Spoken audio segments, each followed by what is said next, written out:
one of the thoughts that I wrote was, we can't be loved until we are seen and known.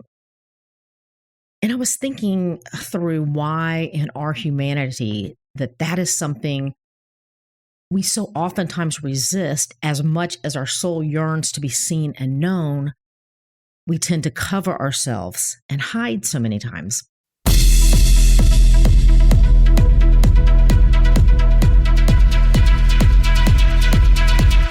Hi, friend. I'm Susan Beth, and you are listening to the She Is podcast, where we talk about living life intentionally and about trusting that the desires you have deep within you are there for a reason. I believe that the creator of the universe put those desires within you and that they are pathways to your purpose. My desire is that this would be a space that encourages you to lean in and to hear the whispers of the divine, and that you would be reminded of things that I honestly believe you already know. That you, my friend, are here for a reason. So if you're here for more conversations in that kind of space, welcome. Let's go.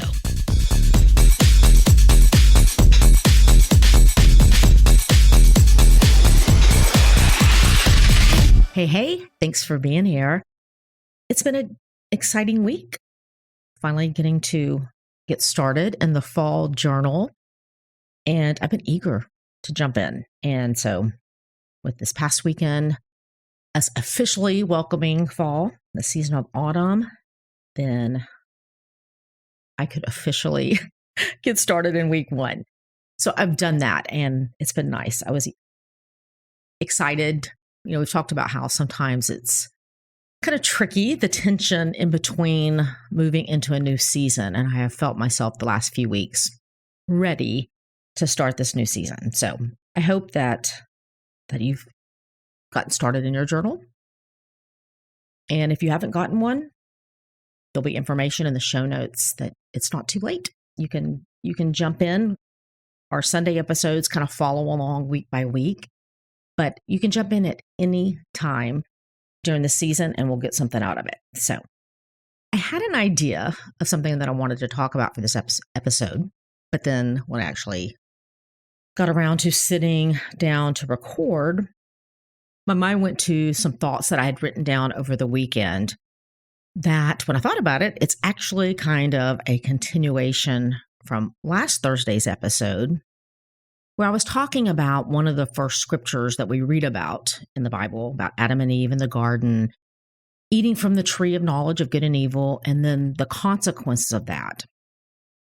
And the consequence that I kind of highlighted in that episode was the separation and shame that Eve and Adam took on after eating from the tree. And I won't go further into that episode. The episode is season 8, episode 6, and the title is Separation or Connection. So if you want to go back and listen to that one after you finish this one, then you can do that. But one of the thoughts that I wrote was, we can't be loved until we are seen and known. We can't be loved until we are seen and known.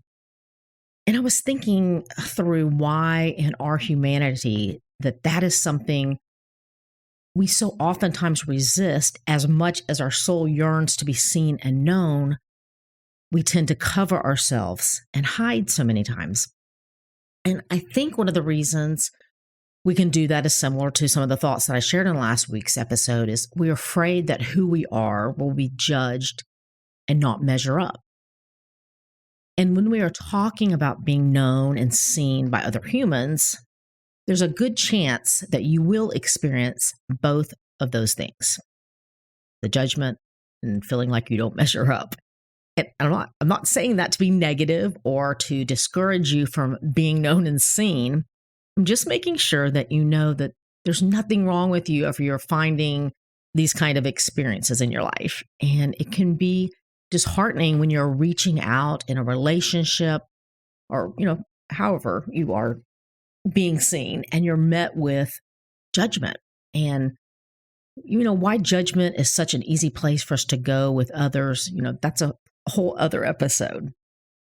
if you're on Instagram, you might be someone that scrolls through your feed and you view the images and you read the captions and, you just keep scrolling and seeing what's in your feed. And at times I'm able to do that, but I'm a comment reader, meaning I like to read the comments underneath the post. I mean, I might actually love the post and laugh if it's amusing, but give me some time in the comment section and you will hear me laughing throughout my house. Oh my goodness. It's my favorite when I'm just reading all the different responses from people that are like chiming in, adding in their own experiences and humor, going off what the person says. It can be hilarious. And so many times I find it to be more amusing and funny to me than the actual post that started the whole thing. But as we know, sometimes those comment sections can be a scary place to be. I don't know why it is that I still get so shocked and I get riled up, but I oftentimes do when I read some of the responses of people on particular posts. The hatefulness, it's surprising, but what I can't wrap my brain around is the people that will write a whole paragraph of judgment and instruction to the person who made the post. Because for one, it's like if you had the kind of relationship with the person who posted the picture and the words, then you would be having the conversation of what you just wrote out, this lengthy comment. You would be having that conversation over coffee with that person, or you would, actually have their phone number and either call them or text them. So I just continue to be utterly amazed at the time that complete strangers will take to document for everyone to read their judgment for whatever it is that particular day that they're feeling and that they have the authority to give their opinion about. So we do not lack evidence that in our humanity, we can be quick to judge others. It's so easy. I mean, I fall for it all the time. And as soon as the words and the opinions are coming out of my mouth, I hear in my spirit, stop, just stop, Susan. And then if I keep going, I'm literally hearing, shut up. And it's a horrible feeling.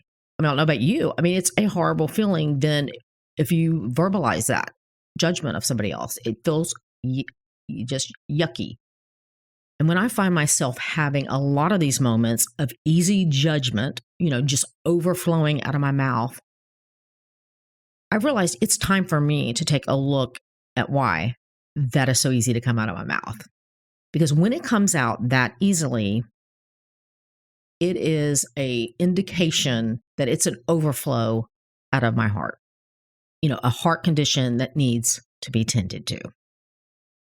And actually, when we are judgmental towards others, we are just bringing it back on ourselves in feeling it and fearing it, which is definitely not living a life of freedom.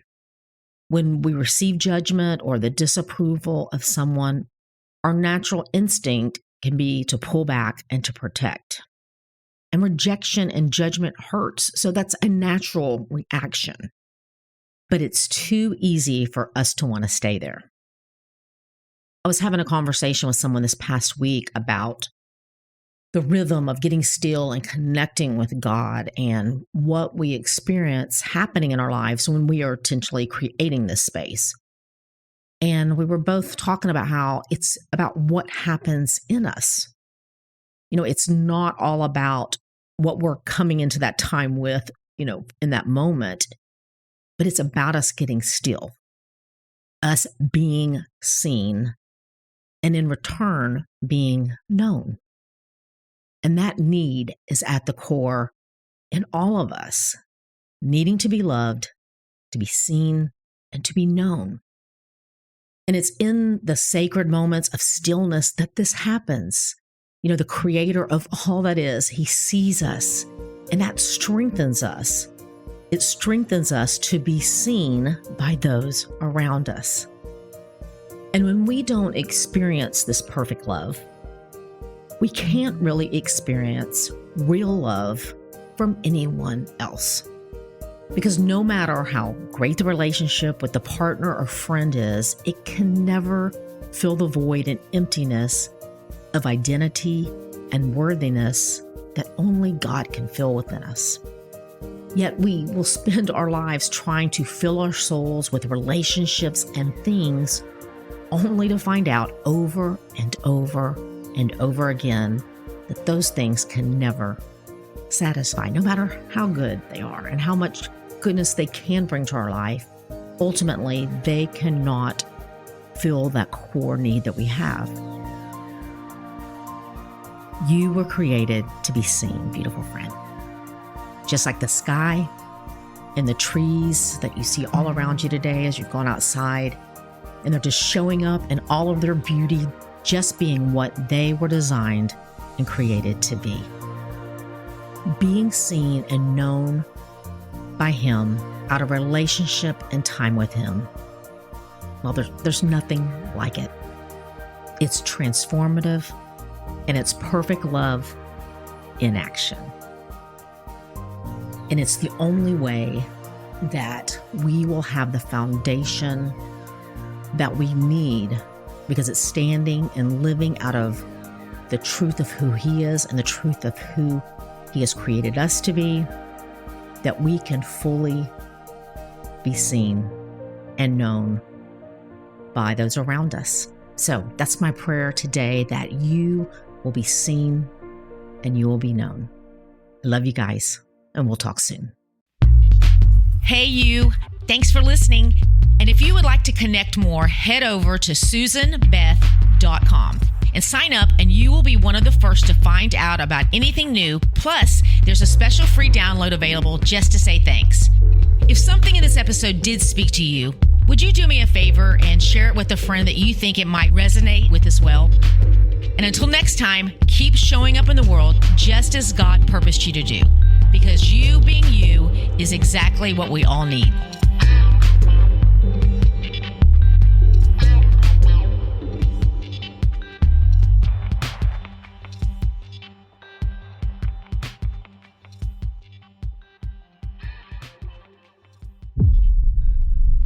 Production of Amplify Life Media.